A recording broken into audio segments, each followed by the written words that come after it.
I have a problem. And that is because I did not make this dress. This dress, in case you were wondering, is one of my absolute favorite dresses that I have worn many, many a times on this channel. Not only is it super comfortable, but it is also Florida approved. And today's video is sponsored by NOLA Mattress, but more on them in a little bit. What are you gonna do about it? What are you gonna do about it? Gee, I'm so glad you asked. I intend to attempt something I have never tried before, which is cloning your clothes, where I'm going to take this existing garment, not ripping it apart, and making a pattern from this garment, so that then I can make a figurative rainbow of different options of this dress because I love it just that much. But before I can do that, I need a slight change of clothes. Much better. So now what I'm going to do is I am going to try and follow with Wendy's really helpful video about how to clone your clothes, fully understanding that she uses a t-shirt and shorts to pattern this out, and this is a 1950s style dress from Disney a couple years ago that is now worth about triple what it was when I bought it the first time. Oh my God, what is that? Oh my God, what is that? But let's bust out the computer and see what Wendy has to say. Did I bring my computer upstairs? No, that would have been smart. So instead I busted out my iPad and began my research. Okay, craft paper.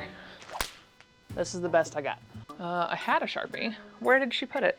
Unknown, which is a really great place to put something. A few moments later. Haha! Am I nervous using a Sharpie this close to my very nice dress? Yes, I am. But I will just be careful, because this is not all black. And armed with the knowledge of one watch through of that video, you know what? Let's just do this thing. What's the worst that could happen, right? Oh no.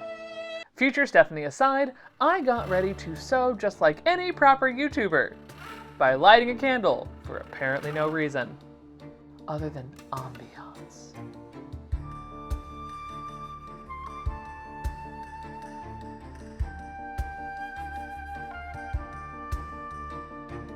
Now, because I am using this dress, I am just really going to worry about the top section. The bottom part is not a real concern for me. Oh, there's elastic back there. Oh, that's gonna be annoying. So let's lay it down and trace it out. So the first big difference is that I noticed that even this waistband is in 3 separate panels. I definitely thought it was 1. Okay, it's fine. We're just gonna trace and go. And trace and go, I did. First off, by folding my paper in half so that I'm only actually tracing out half of any particular piece at one time. This is particularly difficult on this middle panel of this dress because, well, it's in the middle of the dress, and the dress has been worn a lot.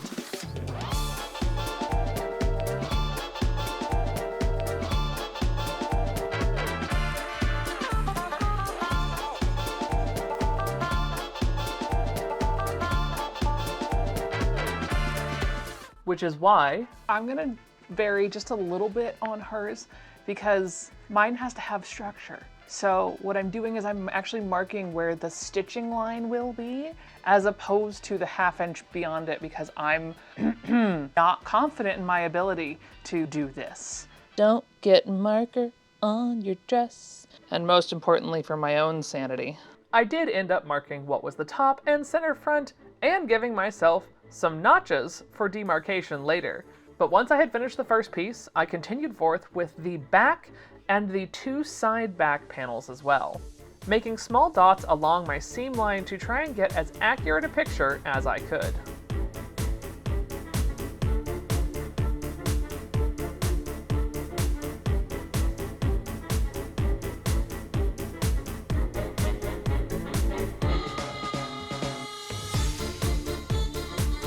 Now for arguably the hardest part, this top section, because I can trace out the inside, the lining section, perfectly fine. Nice flat hunk of material. The gathered side, that's gonna be the tricky bit.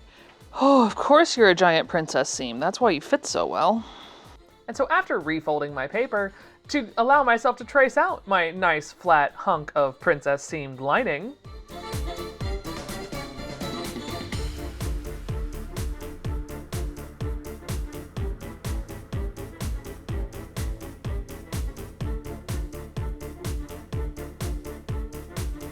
I smack directly into the reminder that sometimes my spatial awareness while drawing is not present. Oh no. Ah! And with a quick adjustment, I kept on tracing.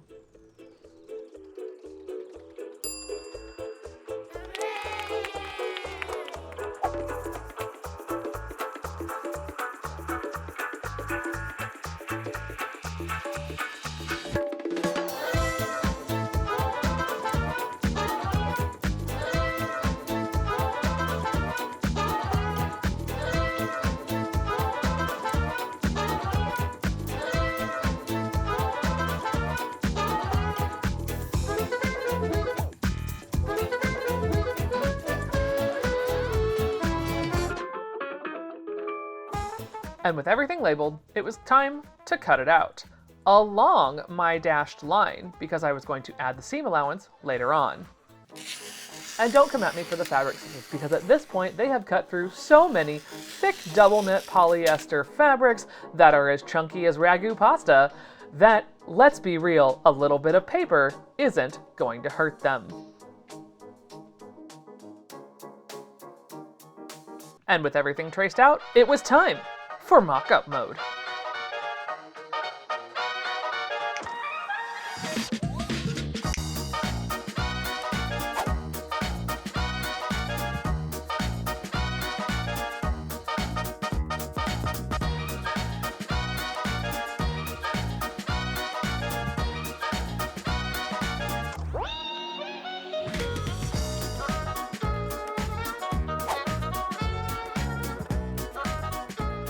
With my mock-up looking pretty good, it was time to get some rest on the sponsor of today's video, Nola Mattress.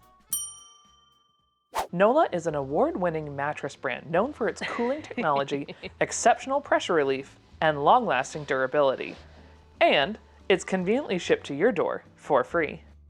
Now, I'm the type of person who likes a lot of support when I sleep. Because due to a health condition that I have, it is extremely important that I get good, firm support when I sleep. Otherwise, I might not be moving around the next day. And my Nola mattress is so lovely for that. Now, my partner and I went with the Evolution Comfort Plus. Now, this is because not only is it absolutely wonderful for those of us that are in slightly larger bodies, it also provides fantastic edge support so that when I go to sit on the edge of my bed, I feel like I'm actually sitting on the edge of something that can hold me up. It keeps every part of me well supported, and it keeps my partner nice and cool because that is his main priority when it comes to sleeping. Now, I have had my mattress for a little bit now, and I can honestly say that every day I wake up and I do not feel any ounce of my back problems that I have had on other beds, which truly for me is absolutely game-changing. Because we all know how good I am sometimes about sitting up straight while sewing. And Nola delivers it directly to my door, and the setup is as easy as box, cut, let it inflate, and then sleep! And you get a 120-night sleep guarantee so that if for some reason it doesn't work out for you, you can return it risk-free. Nola also includes a limited lifetime warranty. They offer financing and flexible payment plans. I love my Nola mattress, and I think you would too. So if you're looking to upgrade your sleep experience, head to nolamattress.com/StephanieCanada and use code StephanieCanada to get an extra $50 off of your mattress on top of the sale that they already currently have running, and 2 free fluffy pillows with select mattresses. And yes, this is a code that goes on top of whatever sale they're currently running, which right now is their Memorial Day sale, which is 35% off all of their mattresses. So check them out while you can. And thank you to Nola for partnering with me today. And let's get back to dealing with this dress. Wow. And with my mock-up all completed, it was time to cut into my fabric. But you might be asking yourself, why am I getting voiceover, Stephanie? Well, that's because, like Ariel after she signed the contract with the Sea Witch, I have lost my voice. And if I did record it live, I would sound like this. But back to the fabric. That's right, we are going to be using the finest of fabrics here, this 1970s Kermit bedsheet. Now, this is not just any 1970s Kermit bedsheet, it is a 1970s Kermit bedsheet that I took to MegaCon in 2025 to go get Guy Gilchrist to sign his name on my sheet. Who, if you didn't know, is actually Jim Henson's cartoonist who originated things such as the Muppet Babies and who drew all of the comics in the Sunday papers for as long as they were around. However, because I have done theater long enough, I know that Sharpie does not always stay on clothes. So I wanted to take the time to really make sure that my signature and the lovely Kermit drawing he gave me stayed where he put it. So I decided to embroider the entire thing.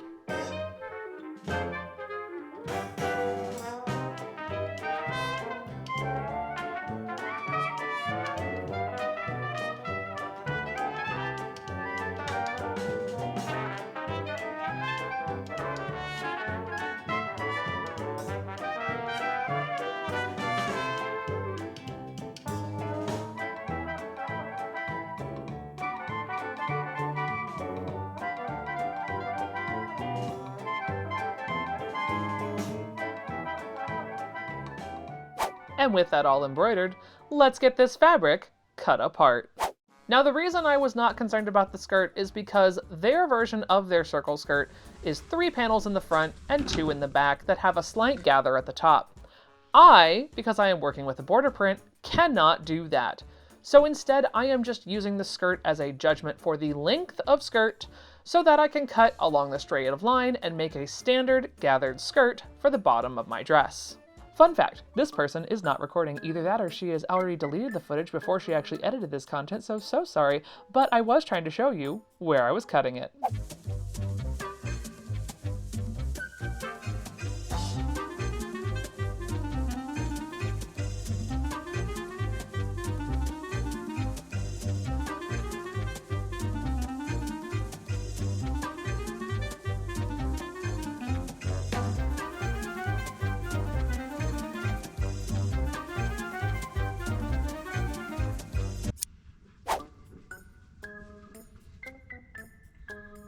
God, that feels short. It's a 27-inch skirt. This is also not wide enough. That's a problem. That is a problem. And while indeed it was a problem, it was not a big enough problem to stop continuing forward. Ooh, I can get one of these out of this. Spectacular. My next step was to cut out my bodice front, which was going to be my largest piece.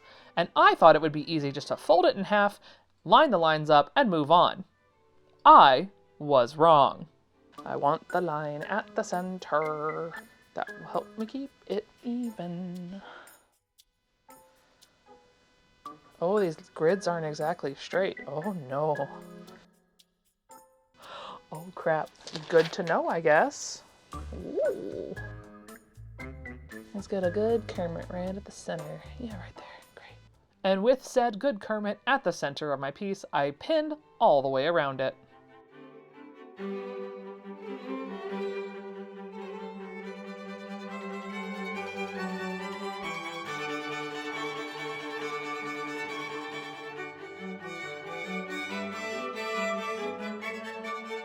But not without a little reminder first.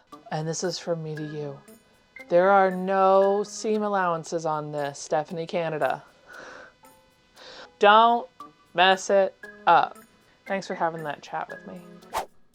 And then with the changing of the guard, aka changing out my ink, and throwing away the old one, Stephanie. Good job. It was time to mark the stitching line for the front bodice.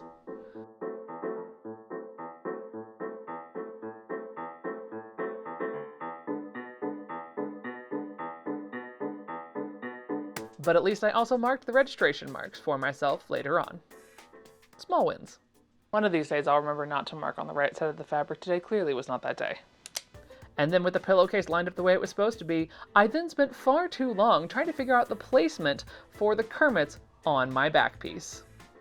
Yeah. Okay, center Kermit, action, go. Oh, the floor is lava! The floor is lava! And while the floor was indeed lava, I stood very still while I finished pinning the bodice piece because I was determined to finish that part.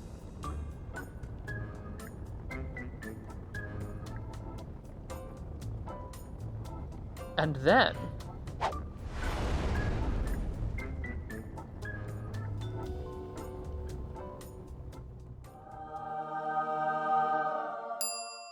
with the floor being restored to a safe space once again, I set off, making my 5/8 inch seam allowance.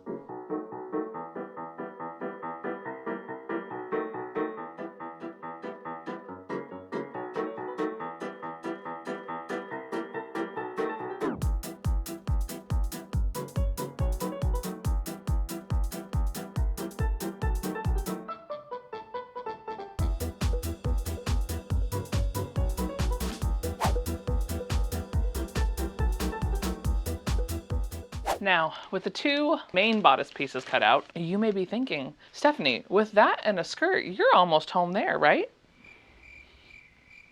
No, friends. I realized I did a silly. Do you see this sheet right here? This one right here. Yeah. Lovely. Like, not bad. For a front, I thought I was going to be able to use this sheet and, where did I put them? Some pillowcases that I already ripped the border print off of. Would you like to know why I thought I could use the pillowcases? Because if you don't rip off the pillowcase from its main friend, it looks well, like this. See how Kermit is going the absolutely wrong way. Like he's going sideways. So I have all of these border prints. I think I think I have to sew them all on to either the other part of the sheet or to the bottom of this. And I think it's wide enough. I don't know if it's wide enough. Let's find out together now, shall we? Because I can't just open it up, because if you open it up, you get Kermit going the wrong way. Here's my skirt. Let's find out. Put the pillowcase in front. Will this fit this width? This very slim width skirt, which I don't know what I was thinking there. I mean, just oh so barely. Big problem. Kermits don't line up. Not even. Like, I think I can maybe get them. No, I think the sheet is stretched out further than these pillowcases.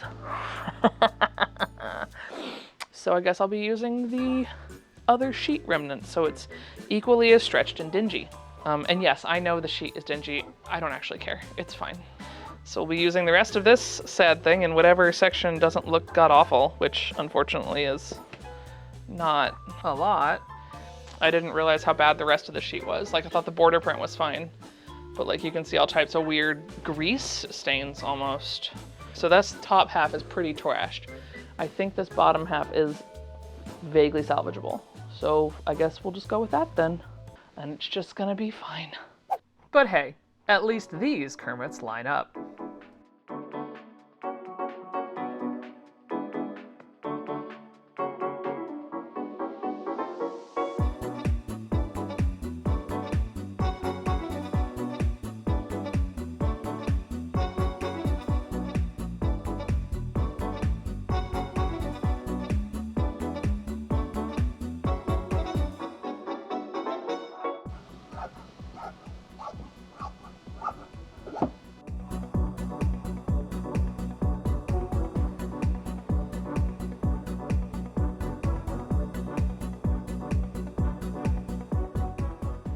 Once all the skirt pieces were cut out, it was time to deal with the bodice pieces. And the nice part about these bodice pieces is that they already have a white backing, so when I am cutting them out, I just have to cut one time and I get a front and a lining all at once.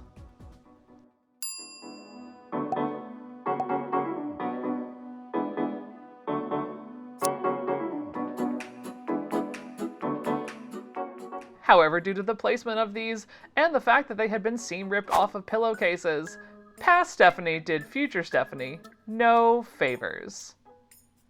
Because I left in all those stitches and then they were a really big pain to get out.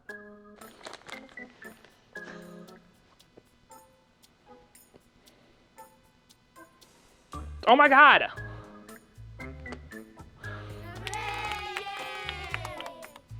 And of course, no dress I make is without some good pockets.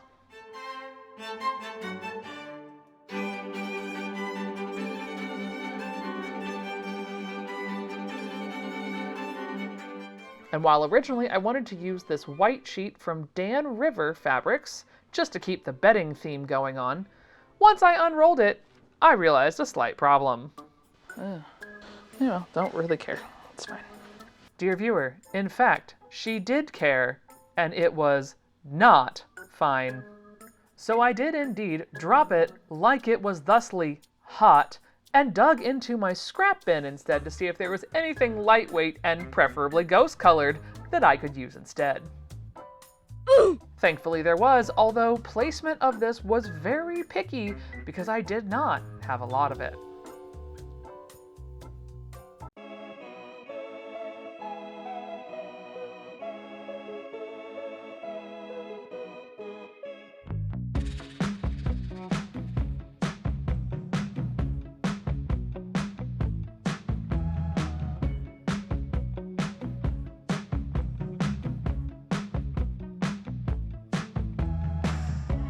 With the lining and the pockets all cut out, it was the obligatory dog o'clock interruption from the Junior and Sniftigator. Is that a moose? Is that a moose? Hi. Who just wanted some scritches.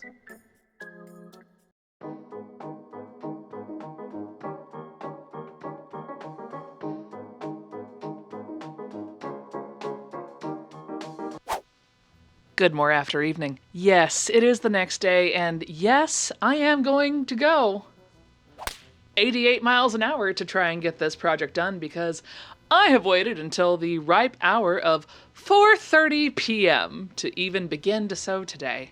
But I'm going to start with something easy, something nice and easy. I'm going to start with these straps. We're gonna make the straps.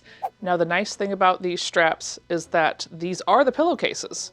So I can put this right here on the top of my shoulder, and then I will have Kermits facing the correct direction on either side.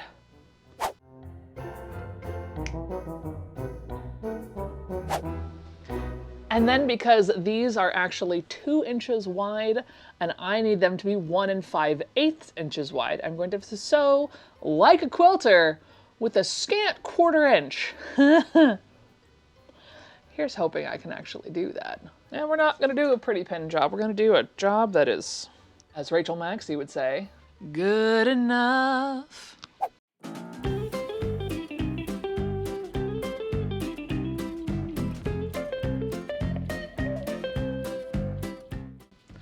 All right, pinning done. Let's get scanty. That sounded weird, I'm sorry. 1/4 inches. Oh God, there? Yup, Hate this so much. Why are we moving so much? We don't need to be moving. Don't move. 1/4 inch.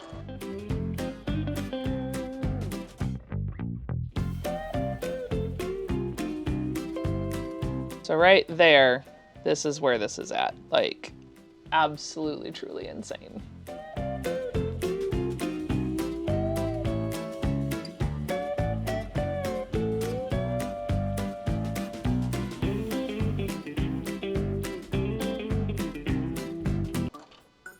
Oh no. Some days I can't do math. Well, I guess my straps are gonna be 1.5 inches wide because a 1/4 inch plus a 1/4 inch equals a 1/2 inch, Canada. Crud.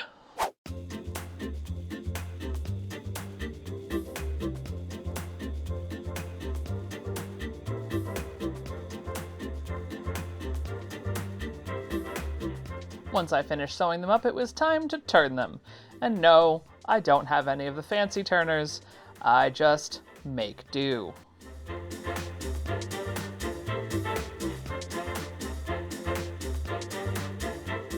And then we'll take a page out of Bob Ross's book and beat the devil out of it until it comes out the other end. Listen, I know there's better ways to do this, but it is fun, actually. And just beat the devil out of him. And now, they're both the correct direction, and then it's time to gather down my top, and we're going to use my baseline that I traced out to get this to fit where it needs to go. And I don't say it on this channel terribly often, but I am using my bobbin threads to gather this down, because it is much easier than trying to pull your top stitches. And now we gather the top. Et voila, a gathered bodice. And with that done, it's time to seam together all of my bodice pieces, and then we'll go to do the lining section, because we need to sew the lining section to the part that I just gathered.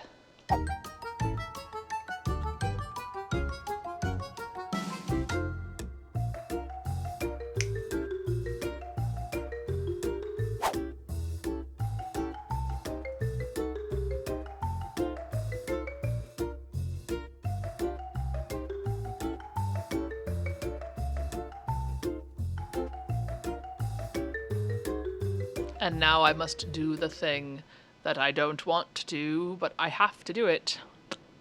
I have to do the princess seam. Thanks for the atmosphere, Florida. I appreciate it.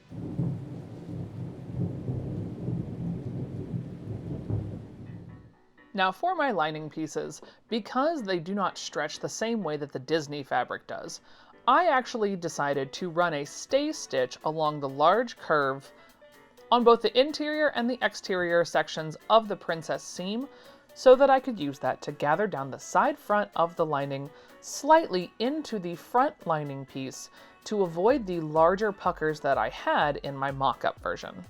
And then I began to sew down my immaculate pinning job, and well, it doesn't go great.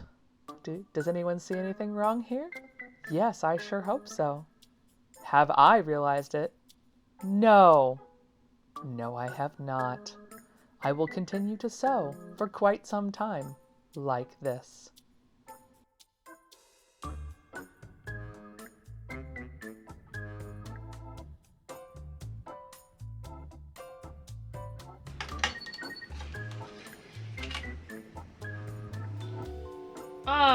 What? Do we see this? What in the tension is that? Like, it's not the road to El Dorado. It's not a roller coaster. There should not be little humps and bumps along the way. What in the ever-loving how? A few moments later. After a brief rethreading, I realized the machine is much better. Much better. However, there was still one sneaky little surprise waiting for me. These seams right here, which are also horrid. No! Great, I need to redo this seam. And that one. One eternity later. So after I ripped out basically every seam that I had just sewn along all of those bodice pieces, I redid those off camera because I was speed running it. It was time to attach the lining bodice and the lining waist pieces together.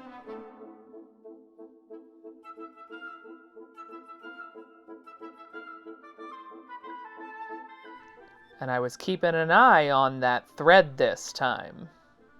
I see you. Thankfully, there were no more mishaps, and look at this seam placement. Perfection. And now with the lining done, it is time to do basically the exact same thing to the front. And thankfully the stitching lines came in very handy because I would pin a little bit and then hold it up to the light to make sure that I was pinning the correct way. Because unfortunately some of the bodice pieces I didn't quite have the same seam allowance as the top section, so it was a lot of double check the stitching line throughout this entire pinning process. And with my army of pins in place, it was time to head over to the machine to put them together. Don't do anything stupid, machine. And let this be a lesson to all of you other sewists out there that if you do not have these super fine pins in your garment like I do for most of this, don't sew over your pins, because this will happen.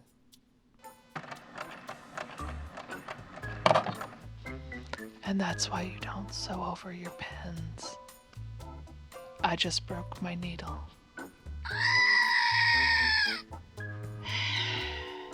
Yet another rethread later.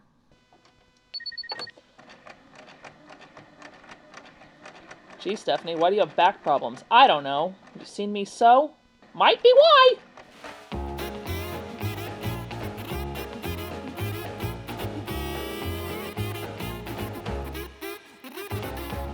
Why are there no pins in this section? Oh my god.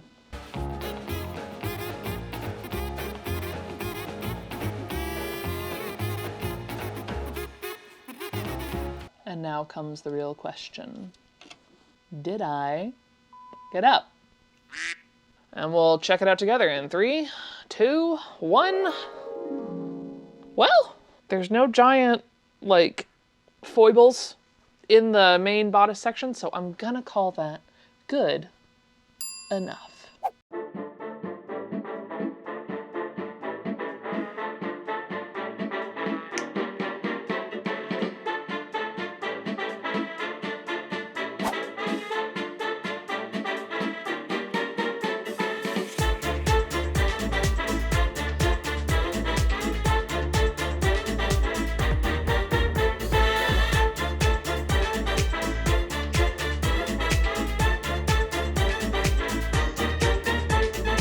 And while Disney was able to somehow understitch not only all the way along the bodice front, but also somehow with the strap placements, which I could not do, I did my best to understitch as best I could. So before we pass judgment, let's take a deep breath, and we're just gonna remind ourselves we're not there yet. This was just, I do like the Kermit placement though. That was the important part. Are the Kermies in the correct spot? And I think they are. Good morning. Last night, I really needed to just sew not on camera. So I did a very small thing that is relatively simple to do, which is put my skirt together. So all I did was attach the pockets on either side, understitch each pocket while it's still detached from each other, so that way you can find the pockets and it's a lot easier and they don't flop out funnily on you. And then ran a seam up all 4 sides so that I have a complete circle-y skirt. I have not gathered anything because I was too tired for that. But I also did go back and trim off all of my seams with my pinking shears inside my bodice.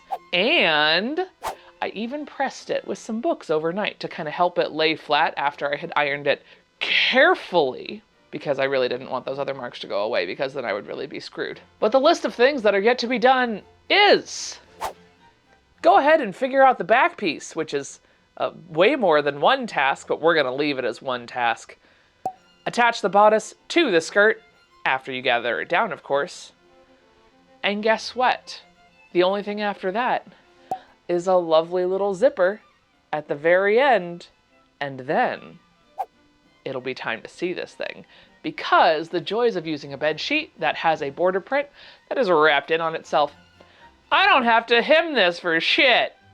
Now this back piece provided a special challenge because I had to deviate from the Disney dress here, because the Disney dress does not have a lining for their back piece. However, as I refused to bust out the serger that was my mother's from 7,000 years ago that I haven't had serviced in also equally 7,000 years, I needed a back lining piece to create all of my casings and to enclose my seams. So I started by stitching along the top and giving myself a channel in which to hide my elastic.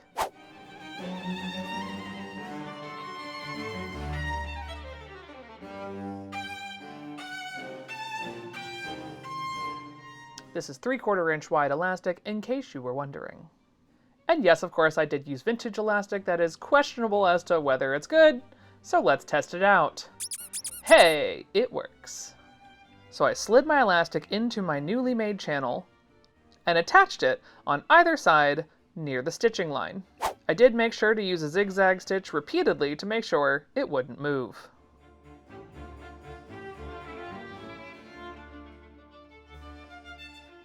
And at this point, I was getting excited. I'm so excited for this project to turn out the way I want it.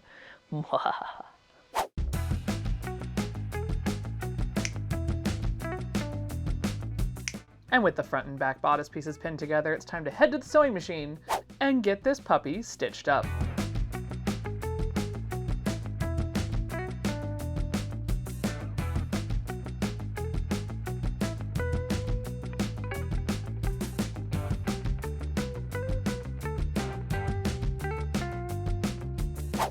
And as this fabric was already starting to fray with very little handling, I did opt to do a zigzag stitch along most of the seams to keep them from fraying too much.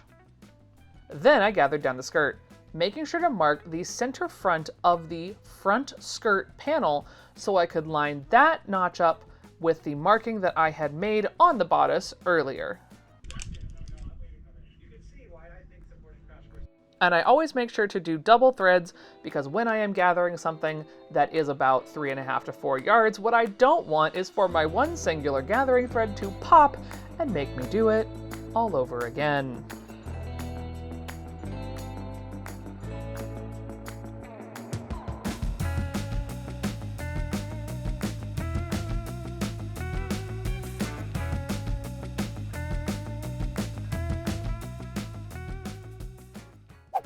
And for some unbeknown reason, I opted to put the gathered side on the bottom of my sewing machine, which, while it does help gather it slightly, it also gives you the strong opportunity for it to potentially pucker and gather weirdly.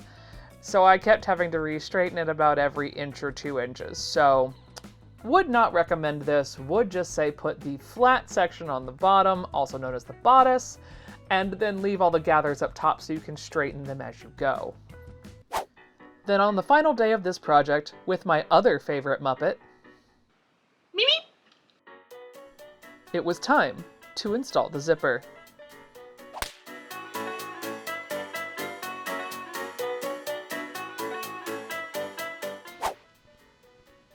Oh my gosh, it's done!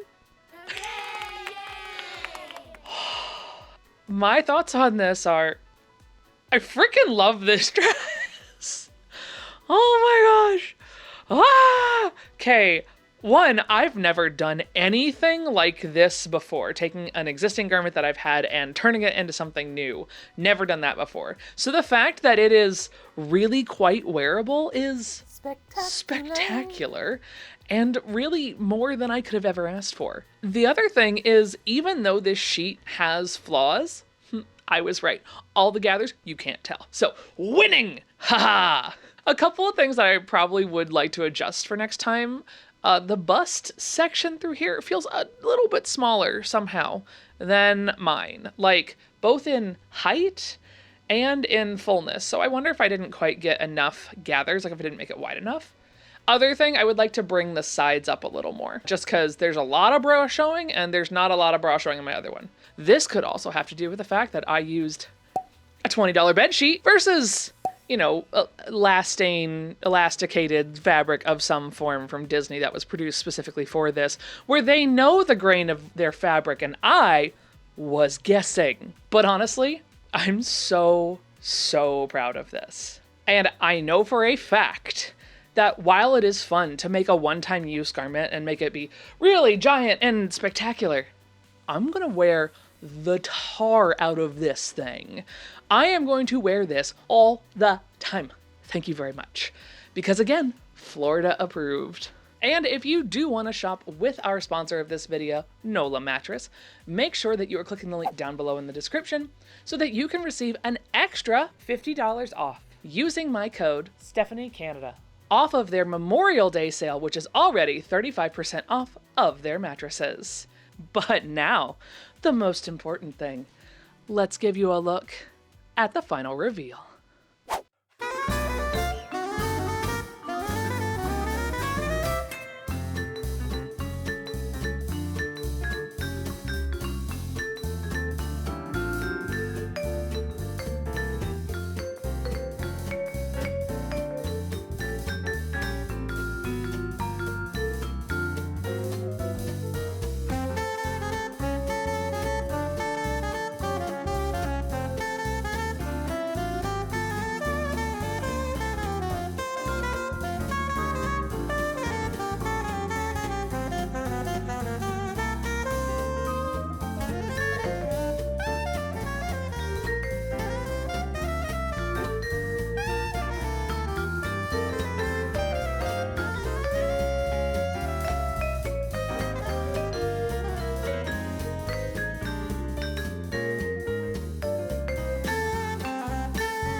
Wah!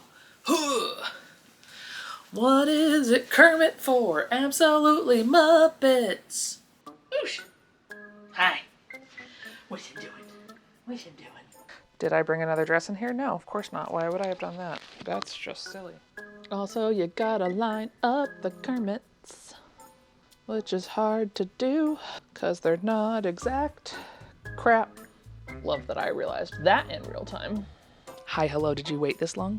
Okay, here's my little surprise. Look, I made a matching bow. Isn't it cute? Like, look, it's Kermit in my hair. I freaking love it.